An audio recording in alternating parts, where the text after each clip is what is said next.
ये सब क्या है? अचालक। तो उम्मीद रखते हैं कि आपको चालक और अचालक की परिभाषा और एग्जाम्पल समझ में आ गया होगा। चालक में आप समझ रहे हैं मुक्त इलेक्ट्रॉन संख्या बहुत ज्यादा होती है, धारा का प्रवाह आसानी से होता है, चालक कहलाते हैं सोना चांदी तांबा मनुष्य का शरीर पृथ्वी आदि, ये सब चालक होते हैं।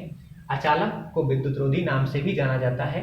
परिभाषा आप समझ रहे, इसी का अपोजिट करना मुझे कि इसमें मुक्त इलेक्ट्रॉन संख्या लगभग नगण्य होती है, धारा का प्रवाह नहीं होता है, उसको विद्युत रोधी अथवा चालक कहते हैं। प्लास्टिक, कांच, मोम, नायलॉन, सूखी लकड़ी भी आप कह सकते हैं, मतलब आप किसी भी वस्तु को अचालक कह देंगे जिसमें करंट नहीं आता है। चलिए नेक्स्ट हम लोग जो है अर्धचालक की बात करते हैं। अर्धचालक क्या है? वे पदार्थ जिनकी चालकता चालकों से काफी कम तथा अचालकों से काफी ज्यादा होती है, उसको अर्धचालक कहा जाता है। एक बार फिर से देख लें, अर्धचालक क्या मतलब सेमीकंडक्टर। वे पदार्थ जिनकी चालकता चालकों से काफी कम तथा अचालकों से काफी ज्यादा होती है, उसको अर्धचालक कहा जाता है। एग्जाम्पल में आप याद रखें जर्मेनियम, बहुत इंपॉर्टेंट ये, germanium, silicon, germanium, silicon, selenium, selenium, carbon आदि, ये सब क्या है?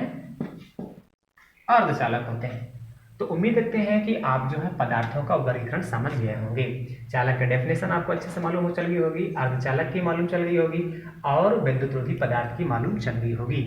नेक्स्ट एक और इंपॉर्टेंट टॉपिक की बात हम लोग करते हैं, कूलाम का नियम। चलिए कूलाम के नियम की बात कर लेते हैं। आप कूलाम देखिए, कूलाम के नियम के अनुसार कूलाम ने हमें क्या बताया। सबसे पहले आप ये जान लें, कूलाम जो हैं ये दो आवेशों के बीच लगने वाले वैद्युत बल के बारे में व्याख्या करते हैं और उसके अनुसार ये क्या बताया। जैसे मैंने क्या किया, देखो दो आवेश ले लिया ए और बी, ए पर आवेश Q1 है, बी पर आवेश Q2 है और इनके बीच की दूरी क्या है? R है। अब ये हमें देखना है इन दोनों आवेशों के बीच किस प्रकार का बल और मतलब किस प्रकार का बल काम कर रहा है और उसकी प्रकृति क्या है। तो कूलाम क्या बताते हैं, आप कह सकते हैं कि कूलाम के नियम के अनुसार दो स्थिर बिंदु आवेशों के बीच, कूलाम के नियम के अनुसार दो स्थिर बिंदु आवेशों के बीच कार्य करने वाला वैद्युत बल उन आवेशों के परिमाणों के गुणनफल के अनुक्रमानुपाती तथा उनके बीच की दूरी के वर्ग के व्युत्क्रमानुपाती होता है। इसे ही कूलाम का नियम कहा जाता है। इस नियम को याद रखने के लिए आप ये सूत्र याद रख सकते हैं, यह प्रोपोर्शनल Q1 Q2 अपान R स्क्वायर। इससे आप आसानी से कूलाम के नियम को डिफाइन कर सकते हैं। अब देखिए कैसे बताएंगे आप, आपको कूलाम का नियम बताना है तो आप जानते हैं कूलाम का नियम हमें दो आवेशों के बीच काम करने वाले वैद्युत बल के बारे में बताता है। तो आप बोलेंगे ये दोनों आवेशों के साथ लेकर के कि दो स्थिर बिंदु आवेशों के बीच, इन दोनों से दो स्थिर बिंदु आवेशों के बीच कार्य करने वाला वैद्युत बल उन आवेशों के परिमाणों के गुणनफल के अनुक्रमानुपाती तथा उनके बीच की दूरी के वर्ग के व्युत्क्रमानुपाती होता है। इसे ही कूलाम का नियम कहा जाता है। अब जैसे हम लोग ये कांस्टेंट का चिन्ह हटाते हैं, वो प्रोपोर्शनल का साइन हटाएंगे तो कांस्टेंट आता है। यहाँ पे कांस्टेंट क्या आएगा, आप इसको ऐसे ले सकते हैं, F बराबर K Q1 Q2 अपान R स्क्वायर। इस तरह से आप इस सूत्र को भी लिख सकते हैं, F बराबर K Q1 Q2 अपान R स्क्वायर, जहाँ F को आप वैद्युत बल बोलेंगे, K नियतांक है, Q1 Q2 आवेश है और R उनके बीच की दूरी है। यहाँ पे K का मान होता है K बराबर 1 अपान 4 पाई एप्सिलॉन नॉट।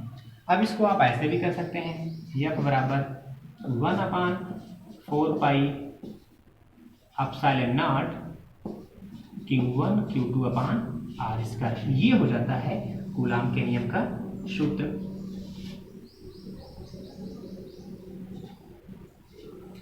F बराबर 1 अपान 4 pi epsilon not Q1 Q2 upon R square. तो उम्मीद रखते हैं कि आपको कूलाम का नियम भी समझ में आ गया होगा।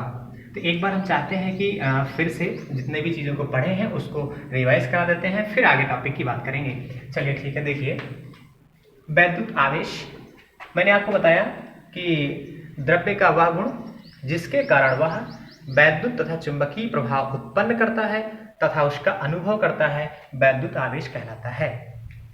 आवेश को दो भागों में बांटा गया है, धन आवेश और ऋण आवेश। अब आवेशों के गुण की बात करते हैं, वैद्युत आवेश के मूल गुण की बात करते हैं।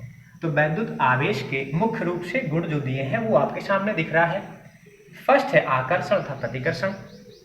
आपको मालूम है कि सजातीय आवेश एक दूसरे को प्रतिकर्षित करते हैं तथा विजातीय आवेश एक दूसरे को आकर्षित करते हैं। आवेश का संरक्षण, आवेश के संरक्षण में आप कह सकते हैं कि आवेश को ना तो उत्पन्न किया जाता है और ना ही नष्ट किया जाता है, बल्कि इसको हम एक वस्तु से दूसरी वस्तु में स्थानांतरित कर सकते हैं। इसी को आवेश का संरक्षण कहा जाता है। एक लाइन में कह सकते हैं कि किसी भी वस्तु पर आवेश सदैव संरक्षित रहता है या किसी निकाय का आवेश सदैव नियत रहता है। इस तरह से भी आप इसको डिफाइन कर सकते हैं। नेक्स्ट, आवेश की योज्यता। योज्यता के डेफिनेशन आपको मैंने बता दिया। योग से निकालिए आप कि किसी वस्तु का कुल आवेश उस वस्तु में उपस्थित सभी आवेशों के, उस वस्तु में उपस्थित सभी कणों के आवेशों के योगफल के बराबर होता है। इसे ही आवेश की योज्यता कहा जाता है। आवेश का क्वांटमीकरण।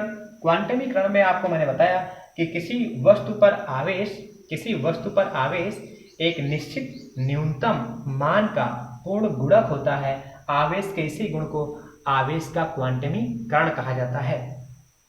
और Q बराबर प्लस माइनस NE होता है, जहां n जो है n का मान 1 2 3 मतलब पूर्णांक के रूप में, नेचुरल नंबर के रूप में संख्याएं लिखी जाती हैं। और E जो होता है इलेक्ट्रॉन का आवेश होता है, इसका मान 1.6